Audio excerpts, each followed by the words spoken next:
All right, let's dive in. Today, we're talking about the biological blueprint for focus. We're going to explore how to work with our brains instead of constantly fighting against them, so we can unlock a level of productivity that right now might feel totally out of reach.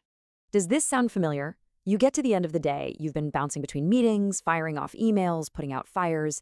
You are completely exhausted. But when you actually look back, you can't point to a single really meaningful thing you got done. It's a super common feeling, and believe it or not, there's a real scientific reason for it. And that reason, well, it all starts with understanding that not all work is created equal.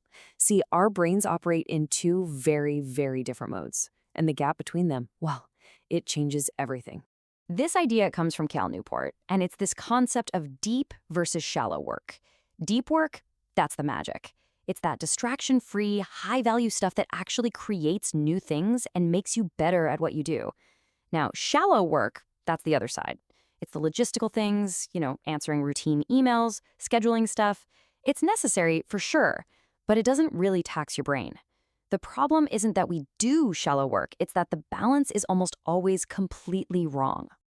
And yep, here's that problem in a nutshell. For most of us, the huge majority of our day, maybe 90% of it, is spent spinning our wheels in that shallow zone. But here's the real kicker. Almost all of our most valuable output, the work that gets us promoted, the work we're proud of, it comes from that tiny little slice of deep work. So why is it so ridiculously hard to just increase that deep work slice? You might think the answer is a lack of willpower, right? Just try harder. But it's not about that at all. It's a measurable cognitive problem. Let's get into the science. Okay, the key concept to understand here is something called attention residue. It's based on research from Sophie Leroy. Every single time you quickly check an email or glance at a text, you're not making a clean switch. A piece of your brain, a bit of your attention, gets left behind, still chewing on that last thing. This residue builds up all day, and by the afternoon, you're trying to solve tough problems with just a fraction of your actual brain power. So let's really think about that. What's the actual cost of one single interruption? That quick 2-minute question from a coworker? How bad can it be?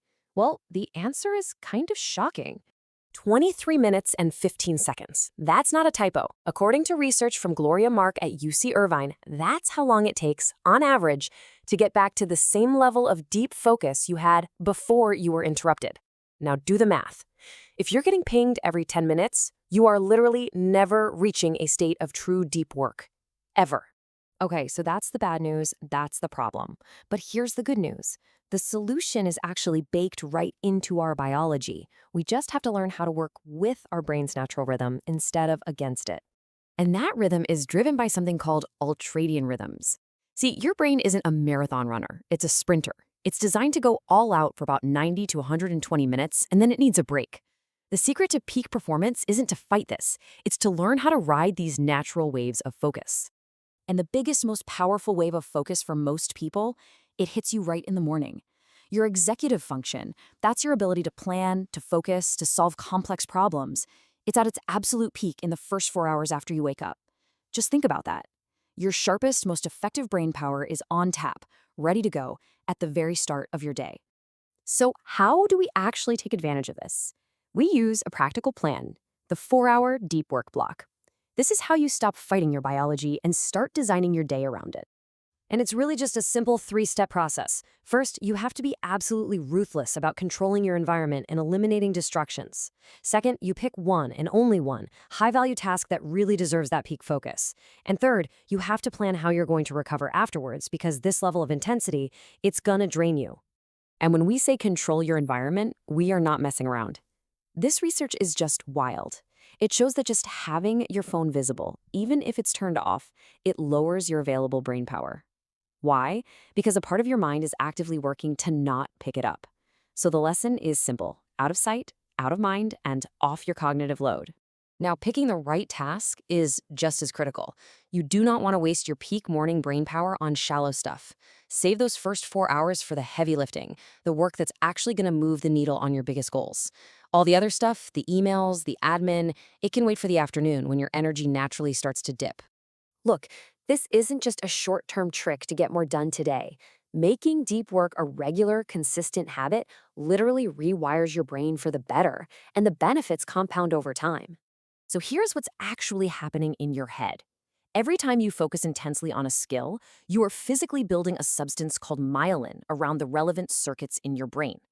Think of it like this.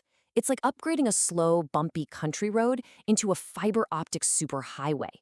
That myelin sheath is what makes skills faster, stronger, and more automatic. It's how expertise is physically constructed.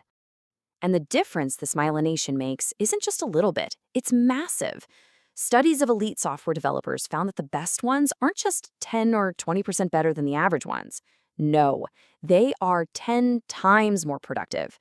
That incredible leap doesn't come from working more hours. It comes directly from that intense, uninterrupted focus that builds those neural super highlights.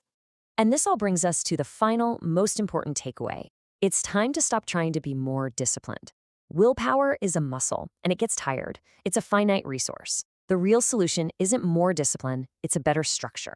It's about designing a workday that aligns with your biology, that eliminates distraction by default, and that allows for genuine recovery. That's the real path to getting better results without burning out. So I'll leave you with this one question to really think about. Take an honest look at your typical day. Is it structured to help your brain do its best work, or is it actively fighting against your own biology? The power to change that blueprint is completely in your hands. Thanks for watching.